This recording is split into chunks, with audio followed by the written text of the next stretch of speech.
Pigeons 420. Mr. Grow It. And Rob from Cannabis Lifestyle TV. From the Stash Podcast. This show is brought to you by Dutch Pro USA. Nutrients made for growers by growers. From the base nutrients to the Explode Booster.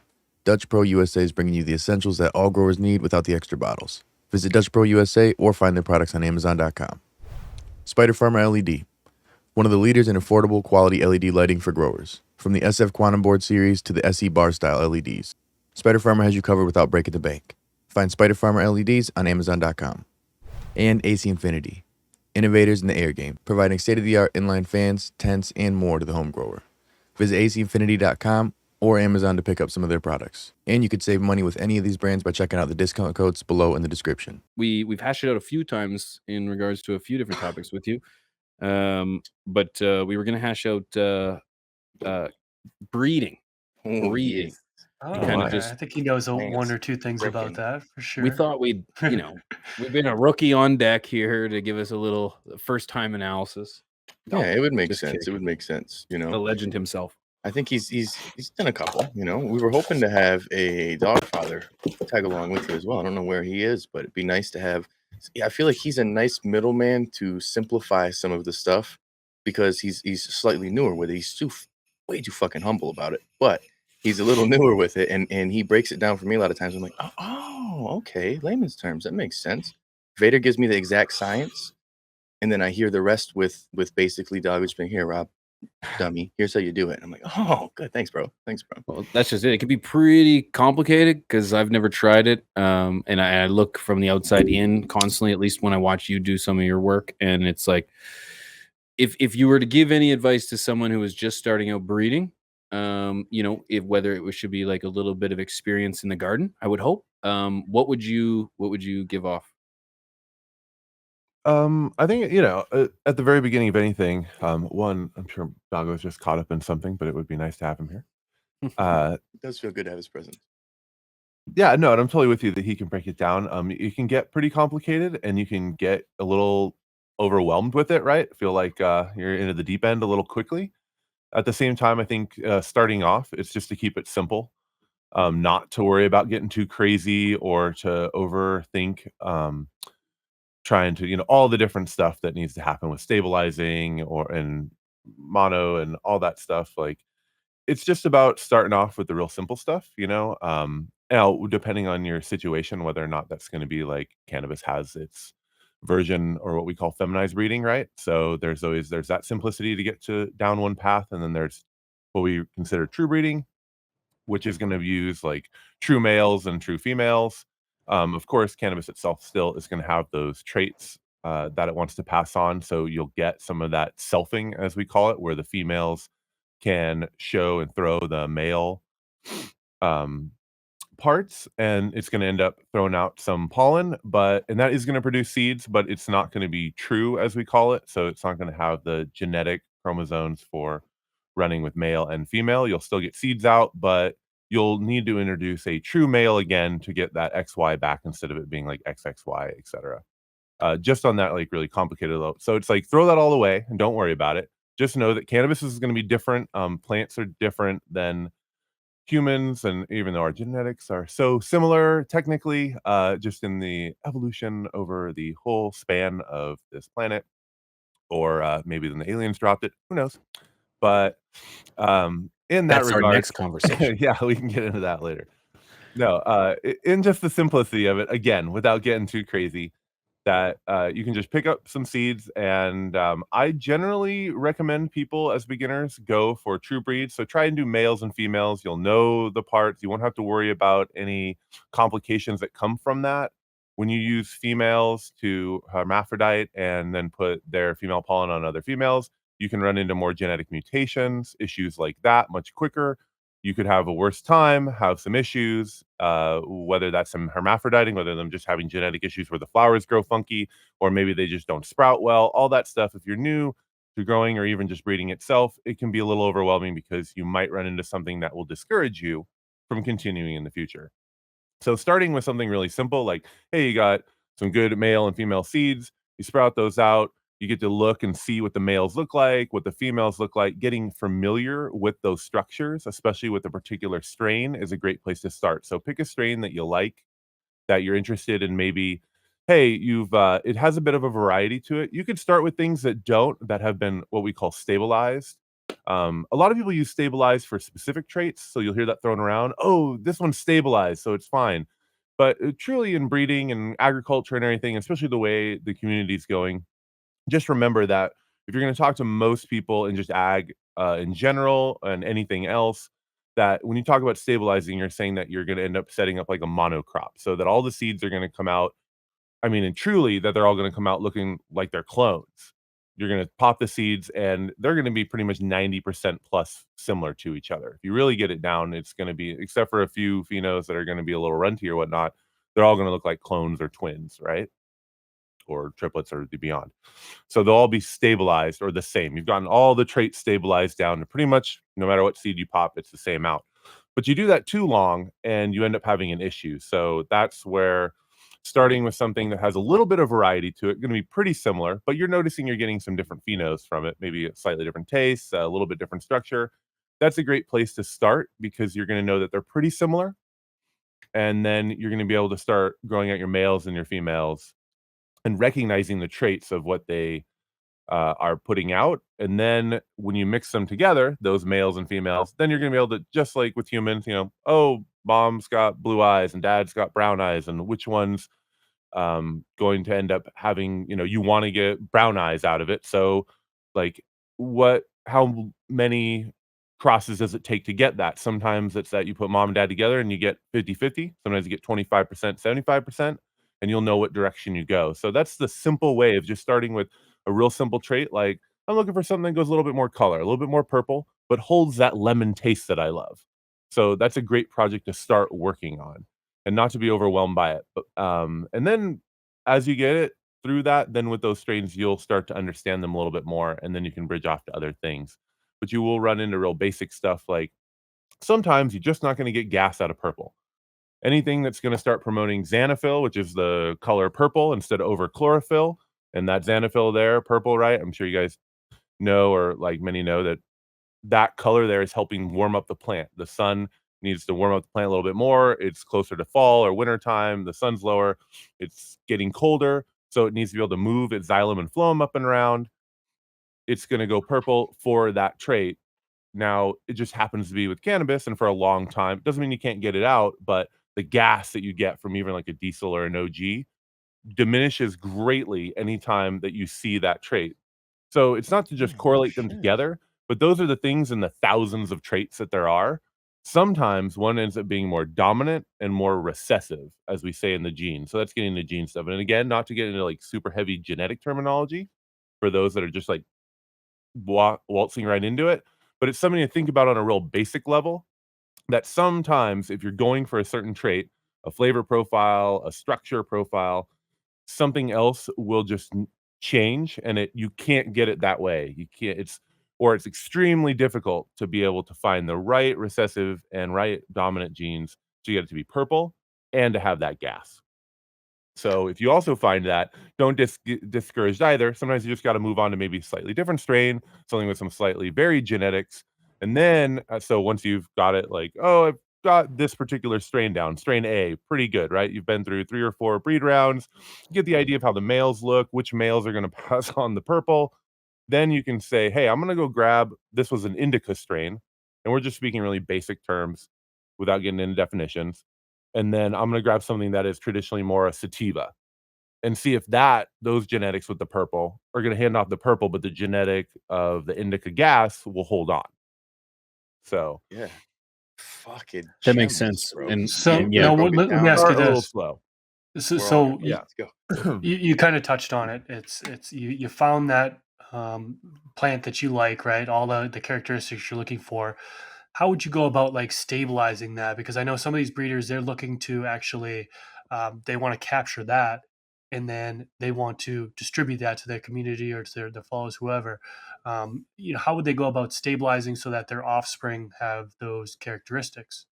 Do you have to go down a certain number of generations, or would they feminize those seeds at that point, or what? So again, whether it's true breed or feminized is going to depend. That is less often with feminized breeding. It's the concept of it's back crossing to itself in a sense, I guess you would say. So you're going to get to your end result quicker. But again, with feminized, you're going to be at risk more of mutations. Depending on the strains, sometimes you'll grab a particular strain and you'll feminize, and you won't see any of those mutations. Everything will be pretty strong. You'll be doing pretty good. But just overall, that's just the warning for when you're new and you're getting into it that you may run into those things. So with true breed, we're just going to skip off. I'm going to stay away from fem breeding for right now, just to kind of keep it simple, so we can just think in terms of male and female traits in general and what those bring to either or both parties. But you're gonna start with either back crossing or filial. Now, filial is still a sense of back crossing because you're still gonna be doing, in a sense of back crossing, with breeding where it's sister, brother down. So filial is like you've got A, B, you cross them, mom and dad, and then you get 2 kids down below, a bunch of kids because there's a ton of seeds. You're gonna grab another brother, sister, put them together, brother, sister, and it's gonna keep going down.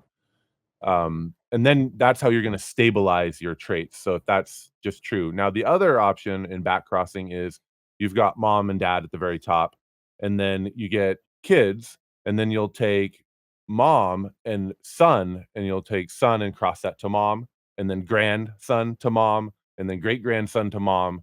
That'll get you to your traits much quicker. So that's where in filial like breeding we'll say that it takes 5-7 years to get there, 5 to 7 generations. So usually like when people say years, it's generations because a lot of times they're not growing indoors like we are, right? They're growing outdoors so you have to use each season. In cannabis you can get a couple seasons out of it or a few seasons because depending on your zone that you're in, because you can do light depth and things like that. So, but I'm just referring to that real basic kind of concept when you hear a lot of other people in ag talk about it, because they're not doing light depth stuff like that. That's a little bit more of a connoisseur thing, and you'll find it maybe with orchids and other stuff like that. But for the most part, when people are just kind of talking about it, if you hear them talking about it, that's the reason. And sometimes we will speed things up a little bit because we can through our selection process, through our environment. Dude, it's deep. So that back crossing is going to get you there quicker. That's why a lot of times, like when you see back cross strains, they'll be at that F4, or not F4, but S4, as in their back crossing. Sorry, S is there's a bunch of different nomenclature about feminized and true breed. So I probably shouldn't. We're not even going to dip into that right now, or we'll have to get into a whole different. I'll have to bring out another whiteboard. But just actually in filial breeding, we'll call it, is like you'll get down to those like 4 generations or 7th generation. Somewhere between 5 and 7 generations usually is pretty good. Some people bring it beyond that. Some people can cut it off a little quicker. It kind of depends on what you start with. That's one of the issues too, right? You'll get a strain and it'll be a diesel strain and it'll be close to something else that doesn't say it's diesel, but diesel's in it, just a couple up, right? So when you breed those together, you're not starting at what they refer to as an F1 or the very first generation, like an indica and a sativa. So you're starting with something that actually is already halfway down or pretty close down. So it might actually only take you 3 crosses to get to something pretty stable instead of it needing to take that generally a good 5 to 7 generations to get it stable. In back crossing, you can get with as far as it goes, like son, mom, grandson, mom, and back down all the way, usually about 4 generations, and you can get something pretty close.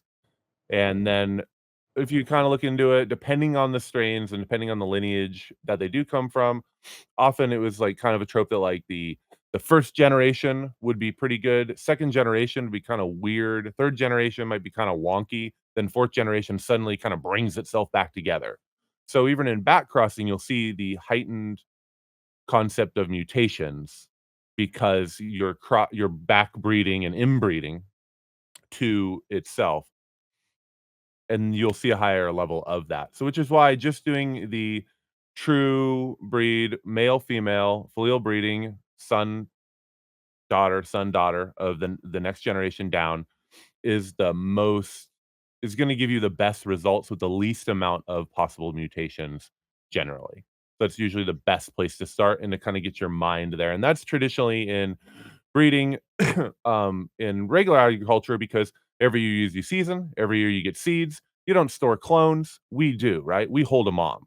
So you can actually take seeds and keep crossing that back to mom. You can't do that if you're only doing seeds. So that's why, like, traditionally, you just start with the seeds from each season crossing down. Eventually, you're going to need to introduce something else back into it. If you get to the 11th generation, let's say, you could start getting then mutations that will start to back you into a corner and you'll get all the way to sterility. So they'll end up being sterile. And then you won't be able to breed them down anymore. So at some point, you have to add in another lineage strain just to throw a little variation in there, just to keep it hybridized. And then you can keep choosing the traits to keep those traits just like that and stabilize it. But you're gonna every 5 to 10 generations throw in something to kind of like pull the genetics back out to keep it healthy. Because if you keep just doing the same thing over again, you're gonna back yourself into corners. So it just happens just like with human beings, was the old adage with the Habsburgs, right? Where they were only inbreeding with themselves, a little too royalty, and then someone ends up being born without a jaw. So same Imagine kind that. of stuff happens in cannabis. It Where The you start getting Rockefellers. Yeah. super Wow. mutated flowers, things like that. And when you try and breed back with them, a lot of times they'll either run off into sterility or you'll run off into really weird structural traits that just don't lend themselves very well to what we're looking for in the flowers. Damn. So And so that's regard go. regard okay. I'm going on. Regardless of how the avenue you take, you're in this for some time. Because I'm assuming, like, when you get your genetics, you don't even know what you're getting. You might find, that you really do enjoy that the euphoric effect from something of one, and then perhaps like a I don't know, the flavors and the utopia of another one. And you mix them. Well, then, as you said, you can get 75 or 25. Or what if in the next lineage you don't even have what you had the first time? It's just that trait is gone. I'm just or one has been accentuated more. I The like that traits better. will still be in the genetics, but it's what we come down to dominant and recessive traits. So one trait will be more dominant because that's how DNA is built, right? Like almost like ones and zeros, and they'll be matched together, and one will overtake another. So that same back to like blue eyes or brown eyes, whether or not now sometimes you'll end up having blue eyes and brown eyes, and you'll end up getting hazel, right? Something in the middle. The Or you can redhead. get, yeah, a little bit of a mix. But that reality is that, in eyes, just to explain that, if somebody were to say, like, well, yeah, I know people who got like hazel because they had the, blue dad and brown mom or something like that as far as the eye color goes. But that's because the eyes are more than just those traits straight. There is a variance. So same thing with plants where it's like you have a purple one, you have a green one, and then there's some that turn out pretty purple, some that turn out kind of lightly purple, maybe part of the flower. Other ones have some pink and purples in them. So they're turning on many different traits because these are long lines of DNA and right. So there's a lot of micro traits almost in a sense that you'd say in these larger traits. Generally, we're going to notice and be able to select these larger traits, and then you'll find those specific. So that's where it gets even deeper, where it's like, oh, it ends up being like really tight and small. It's not just as simple as like, did it turn purple or did it turn green on the kid? It still will vary, but you're going to try and push yourself more towards if you want it purple, then you're going to keep choosing ones that are more purple, and then you'll get there. And before you know it, the plant is you're grabbing traits that are more dominant. And so if you take that super purple one and you throw it against an old green one, even if you were filial breeding over on this side, now everything will turn purple because it's more dominant than the green trait. So you've chosen the multiple traits to be more dominant over the recessive traits. Okay, so then, sorry, just leading into my next question. Then, how long would you say that someone will be breeding for before they can name it their own strain? Because in my opinion, if you're just taking, say, a Gorilla Glue and a Scooby Doo, you can cross those. You can't just call those whatever you want. That's Scooby Doo crossed with Gorilla Glue. you know. So at what point do you break that down so far where it's like, okay, you've only got one trait or two particular dominant traits, and then it's significantly different from what you started with? Or is that even possible, or should you like still maintain the lineage in the name kind of thing? I think cannabis is slightly different in how we carry on the names of genetics and stuff, because I believe genetics are getting lost It's through that's That is a good time. question. I think that traditionally, it definitely was, and you'd find this nowadays. It's like a lot more open. There's a lot more people in the industry, a lot more people messing around, playing around. The hobby part of it is over. Also, the professional part, like who's a hobbyist and who's professional, right? That's also a question. Like, oh, traditionally it would be stabilized. So for you to come up with a hybrid and then have it be a new strain, right? Or its own thing to call it, like give it a new name, you would stabilize it down. So you got something that's purple with big calyx, but you want something that's purple with small calyx and it's not on the market. So you will breed down until you get to all of the phenos down below are purple, but with the small calyx, right? They're not like the diesel that was above it. So now you get to call it um, whatever, gasoline.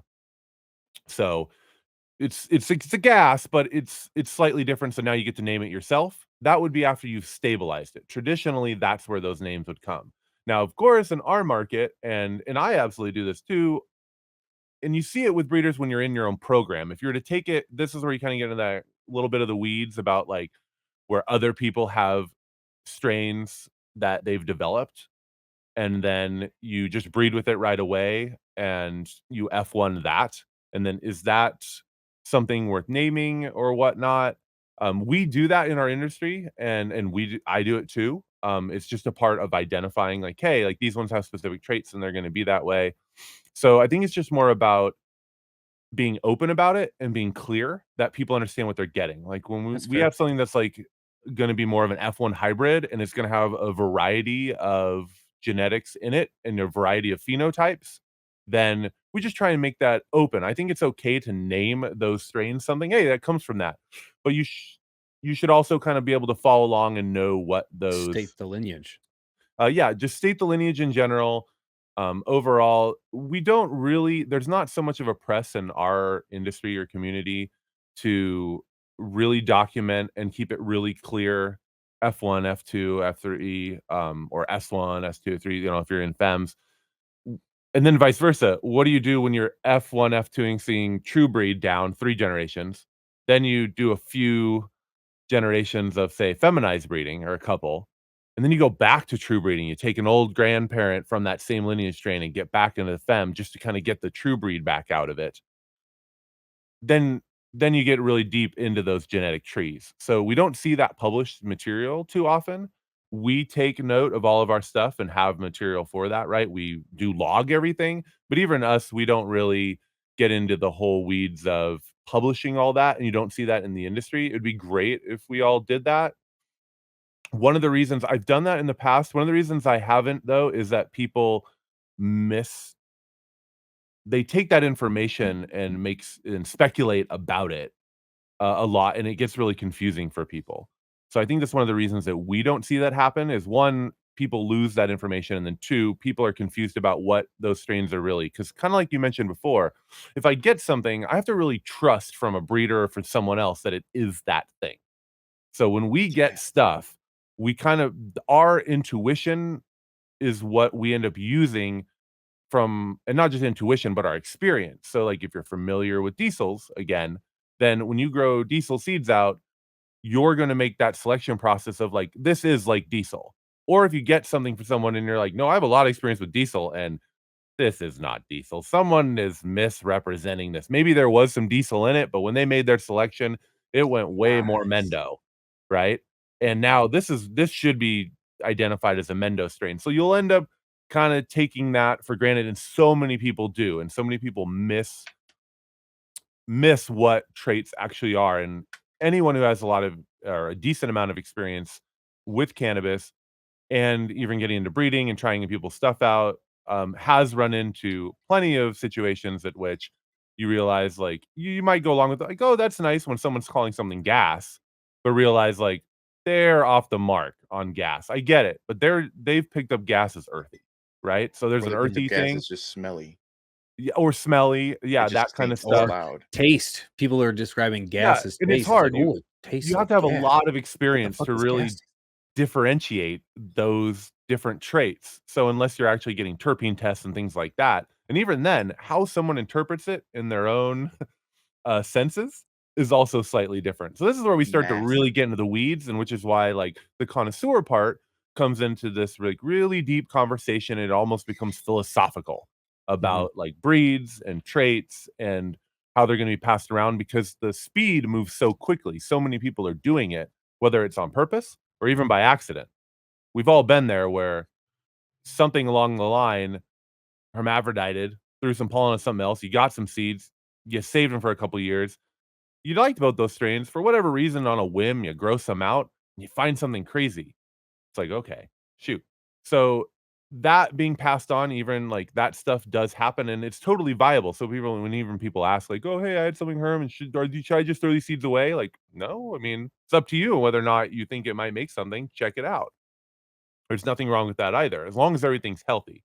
The biggest issue is for seeds and genetics, and one of the biggest things to do is that, like, if your room was in bad shape, meaning, "Oh, it didn't really work too well, and I had spider mites half the time, and, oh, everything was all messed up, but I did get some seeds out of it." Well, then note that because they were so damaged during their right, they had so many pests or so many problems, those seeds are gonna be at a much higher rate of having mutations and issues. So that's where we get into the part where, like, genetics get kinda messed up because of the speed of how especially when accidents happen, rooms and things aren't as healthy as they should be. You're not gonna get the proper genetics out of it. So the biggest thing, even with breeding, and probably back to that very simple answer in the beginning, is, like, keep it super healthy, keep it super simple, and It's that's good gonna be advice. your base to launch from. And then at that point, the more experience you get, the more you're just gonna get the hang of it. The more you're gonna Yeah. get the muscle memory or the mind memory out of it. Chris, Just you were based gonna on say? That's the experience. next level. I love Yeah, it. let me ask you a big picture question. I know you've been breeding for shit. How many years did you say you were breeding? I forget on the Garden Talk one. 15? I've been doing, like, seed breeding for probably 15 years now, or yeah, I guess just over So 15 years. so 15 years, right? Do you feel like you're still learning? Is like, are we still as breeders, very knowledgeable? Are you still learning and still finding things out, like on the breeding side of things? Makes sense. Yeah, Are we absolutely. still finding things I out? on 2 different ways. On, there's always it's an endless journey on what traits you're gonna pull out and what you're gonna get. There's a lot of genetics out there, and a lot of those things thrown into modern hybrids and stuff, to pull out unique things. You still can find. There's still the fringes gradient. It's less. It's like the bell curve, right? There's a ton of stuff in the middle, like on this big bell curve. That's all the new hybrids and that we keep doing each other, and that kind of keeps it stable. But out on the edges are those super old school sativas still floating around on someone's farm from their uncle, right? And it's not just in seed form. Some of those people are still doing it, and they've just been doing it. They haven't been keeping up on the forums or Instagram or anything like that for 20 years. They're just kind of doing their thing. Every once in a while they get some weed in, but those genetics have been held up, and then vice versa over on the other side, something super sativa. So somewhere across the world, people are doing it off in other countries, and so we still get access to these things, but it's again that gradient or bell curve where it's much lower on the so it's much harder to find things on the outside. Now, the more experience you have, the more popularity you might have, like someone like me, more recognize or not recognizability, but in the sense that like I have much more connection that people are going to reach out to me and contact me, and then I'm gonna have access to those kinds of things. So that is definitely something a privilege that I have through all the experience and work and the time that I put in and being around. And sorry, notoriety is what I was gonna say. Meaning, so having that kind of notoriety, having that like awareness, people knowing of it, then I can have access if I pursue it to be able to find that stuff. Or you can take the strain hunters approach and literally get out there and knock on doors, right? Like really try and hunt it down. So there's still that stuff, but it's going to be much harder um, to to get into that. So we still will always be learning from it. I think there's still plenty of traits and plenty of places that cannabis can go. Also, with the expectation of industry, like as far as consumers go or users, participants, uh, you're also going to find us going in certain directions. The flowers of today are different than 15 years ago. You can still grow a good OG from the 90s, right? Some Chemdog and stuff, and they still have really unique flowers. But as far as like when you walk into a shop, especially in Cali and stuff like that, the level at which we've turned up the density and certain flavor profiles, the expectation that people have of the kind of flowers they're going to get and the structure. So when they go to break the calyx down and roll it up, it's going to burn a certain way, right? That has really lent itself to a certain place. And we as breeders are trying to get to those fringes a little bit more and learn more. So I definitely say that, yes, I'm always learning. There'll be an endless battle. I will die before. I mean, of course, like, right? It'll go on for thousands of more years. Even with now the next part, which is learning the technology. We're learning new technologies for breeding. There is the traditional, hey, we're going to go into the room, we're going to pollinate this, and we're going to keep going generations down. Everything will be fine in that way. And then you're getting into like nowadays genetic editing, right, as we call it. So then you can start actually injecting in these gene variants and changing things around at a quicker pace. So just in general, you can usually take your breeding down about twice as fast by doing that. You still have to go through different generations and do it. You're not just going in, looking at a computer code, ones and zeros, and saying, I'm going to move this around. I'm just going to move this around. Here we go. Now we got the perfect gas and purple together. It doesn't work like that either. And that's one thing I think a misconception people think of when it comes to like genetic editing is that like, oh yeah, they can just like plug in all those traits and they're just going to get it. Doesn't quite work like that. You still have to go in, but what you can start doing is identifying small sequences of those genes and then take those sequences that you identify together. Cause like I was saying, it's not just purple is this trait and green is this trait. So now whatever one's dominant or recessive, you're going to get the pinks and the middles and all that. But you can find the strands and then implement those. And that generally lends itself to being about twice as fast. So we're still learning. I'm still always learning about new technology, new ways to go through breeding, and whether or not that's going to be helpful in our program. There are plenty of things that we could implement into our program that we just don't find to be as helpful. It's going to take too much technology, too many right tools that are going to be really expensive. You're going to have to be careful in that environment.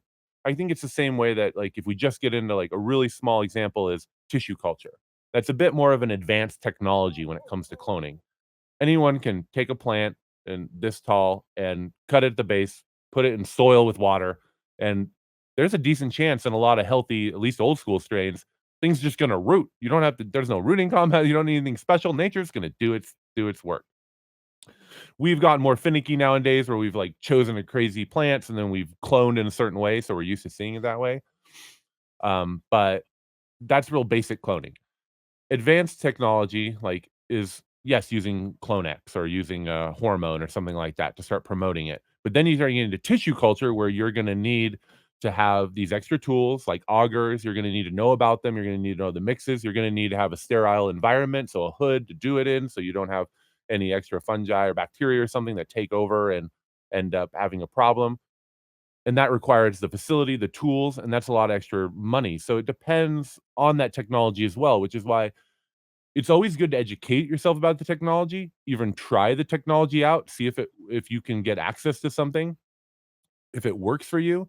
But often you might find that that technology is above the scope of what you need, especially at the scale at which you operate. And and that's okay. Don't be overwhelmed also by seeing other technologies or other people using certain technologies and then thinking like, "Oh, I'm so far behind, it won't matter." But that's not how it works. Everyone has a variety of the way that, what their end goals are and the kind of lifestyle you want to live to while you explore those goals, while you That's a work really your good way point. towards something. And that's the big part is like, what are you comfortable with and what works within your system and in your lifestyle? Jesus, Vader, I'm telling you right now, there are not too many people that could sit and keep the three of us that quiet for that long. Our viewership go up to 250 plus people, God, and us just listening to the gospel. The church was in session, and we was listening. So that was incredible.